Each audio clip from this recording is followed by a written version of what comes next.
Hello and welcome everyone. Oman आजकल बहुत चर्चा में है और चर्चा उसकी क्यों हो रही है? क्योंकि वर्ल्ड T20 के पहले राउंड के मैचेस ओमान के ओमान क्रिकेट एकेडमी ग्राउंड में होस्ट किए जाएंगे। ओमान की जियोपॉलिटिकल लोकेशन की बात करें तो बहुत ही इंपॉर्टेंट जियोपॉलिटिकल लोकेशन है, क्योंकि ओमान स्ट्रेट ऑफ हरमूज के बहुत नज़दीक है और वो स्ट्रेट ऑफ हरमूज पे उनका जिस तरह से कब्जा है, तो उनकी लोकेशन दुनिया में अगर बात की जाए जो स्ट्रेटेजिक लोकेशंस होती हैं उनमें सबसे इंपॉर्टेंट लोकेशन है। बावजूद इसके ओमान जो कंट्री है वो उस तरह से जब डेवलप नहीं हो रहा था, तो वहाँ की गवर्नमेंट ने, वहाँ के लोगों ने एक डिसीजन लिया। उन्होंने 2010 में अपनी वीज़ा पॉलिसी को चेंज किया और जब उन्होंने वीज़ा पॉलिसीज़ को चेंज की, उसका नतीजा ये हुआ कि इंडिया, पाकिस्तान जो क्रिकेटिंग नेशंस हैं, इसके अलावा भी बहुत कंट्रीज थे जहाँ से लोग जाके ओमान में रहने शुरू हुए। और आप जानते हैं जहाँ भी इंडियंस जाते हैं, पाकिस्तानी भी क्रिकेट को बहुत पसंद करते हैं, बांग्लादेश के लोग भी क्रिकेट को बहुत पसंद करते हैं, तो हम जहाँ भी जाते हैं क्रिकेट वहाँ पर ना हो ऐसा तो हो ही नहीं सकता। और जब इंडियंस वहाँ पर पहुँचे तो क्रिकेट के खेल को वहाँ भी बढ़ावा मिला और उसके बाद ओमान की गवर्नमेंट ने, ओमान की स्पोर्ट्स मिनिस्ट्री ने वहाँ पर क्रिकेट स्टेडियम बनाने का फैसला किया।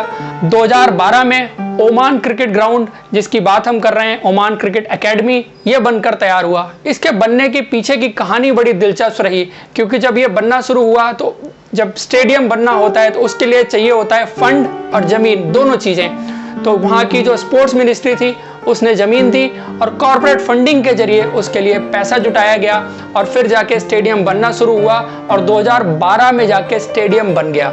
स्टेडियम तो बन गया, बट जो बेसिक मूलभूत सुविधाएं जिनको हम बोलते हैं उनकी कमी थी।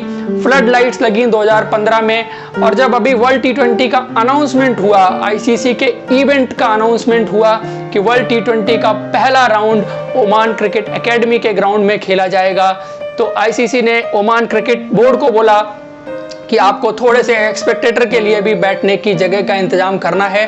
तो अब with in 3 months Oman cricket board वहाँ पे 3 से 5 हज़ार स्पेक्टेटर के लिए सीटिंग अरेंजमेंट भी कर रहा है। तो बेसिक चीज़ें डेवलप हो रही हैं वहाँ पर, अभी भी वर्क इन प्रोग्रेस है, लेकिन ओमान जैसे कंट्री के लिए क्रिकेट का पहुंचना उनके देश में वर्ल्ड T20 जैसे इवेंट को होस्ट करना बहुत बड़ी बात है। और उसके लिए वो शुक्रिया करते हैं BCCI के चेयरपर्सन सौरभ गांगुली का, भारतीय क्रिकेट बोर्ड का, क्योंकि BCCI ये वाला वर्ल्ड T20 होस्ट कर रही है और उन्होंने को होस्ट बनाया है ओमान को, जो पहले राउंड के मैचेस ओमान में होस्ट करेंगे।